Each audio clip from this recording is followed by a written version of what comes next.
ইয়াৰ পিছতে আমি বাইদেউ খবৰনা জনাব বিচাৰিছোঁ অজিত দৈমাৰীক আমি খবৰনা জনাবৰ কাৰণে অনুৰোধ জনাইছোঁ। ইয়াৰ পিছতেই পুৰণি তেলাহীৰ মূলা গাভৰু সংঘৰ পৰা খবৰনা জনাব বিচাৰিছে বাইদেউক আমি সভানেত্ৰী আৰু সম্পাদিকাক খবৰনা জনাবৰ কাৰণে আমি অনুৰোধ জনাইছোঁ।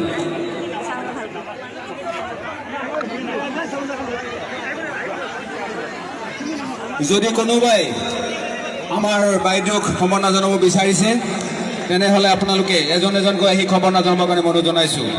ইয়াৰ পিছতে খবৰনা জনাব 251 নং বুথৰ সভাপতি সন্মানীয় ফজলুৰ আলীয়ে বাইদেউক খবৰনা জনাবৰ কাৰণে ফজলুৰ বাইদেৱে খবৰনা জনাইছে।